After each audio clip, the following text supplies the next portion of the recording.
Dans cette capsule, nous allons chercher à décrire un mouvement et nous allons le faire avec le plus haut degré d'expertise. Le mouvement que nous allons étudier ici est le suivant.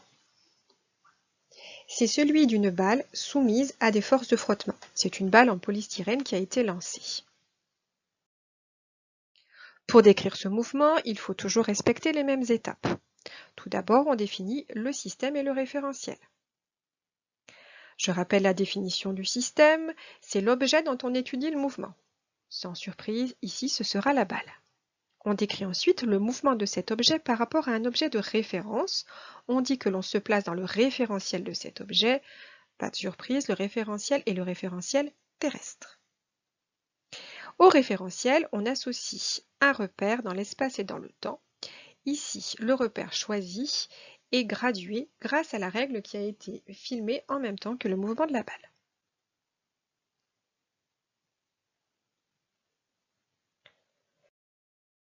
L'étape suivante consiste à décrire la trajectoire, que l'on voit ici grâce à la chronophotographie. Je rappelle que la trajectoire d'un point du système est l'ensemble de ses positions successives au cours du temps. Ici, ce n'est pas une parabole, puisque la balle subit des forces de frottement. Pour décrire la trajectoire, dans un niveau expert, il va donc être nécessaire de la modéliser. Pour cela, on utilise des outils comme Regressi, Python, votre calculatrice graphique ou tout autre dispositif.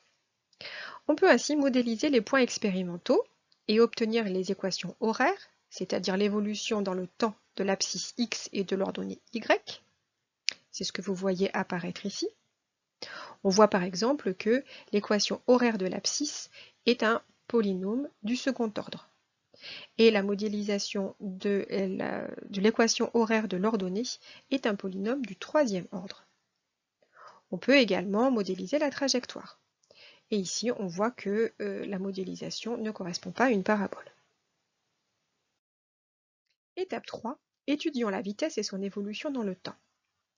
Pour ce type de mouvement, mesurer la vitesse moyenne n'a pas grand intérêt et je vous invite à regarder les capsules où on décrit le mouvement avec un niveau d'explorateur ou initié pour revoir comment mesurer une vitesse moyenne. Ce qui va nous intéresser, c'est plutôt le vecteur vitesse instantanée. Les caractéristiques du vecteur vitesse instantanée sont toujours les mêmes. Sa direction est la tangente à la trajectoire, son sens est celui du mouvement, sa valeur est celle de la vitesse, en mètres par seconde. Et cela correspond en fait à cette définition. Le vecteur vitesse est la limite quand ΔT tend vers 0 du rapport du vecteur déplacement mm' sur ΔT. Et vous reconnaissez ici la définition mathématique de la dérivée.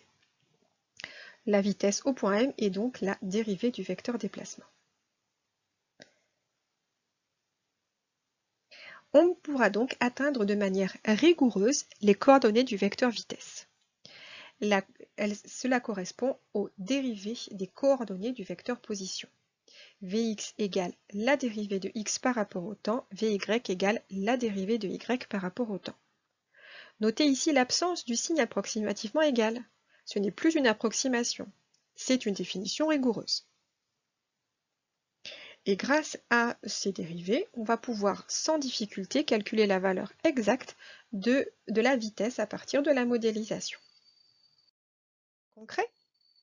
Dans le cas qui nous intéresse ici, on a eu accès aux courbes de modélisation des équations horaires. En faisant des dérivées, on arrive aux coordonnées dans le temps du vecteur vitesse. Plaçons-nous à une date précise, choisissons par exemple ce qui se passe à t égale 0,10 secondes. Une application numérique nous permet de savoir que les coordonnées du vecteur vitesse à cet instant sont de 3,07 mètres par seconde horizontalement et 1,11 mètres par seconde verticalement.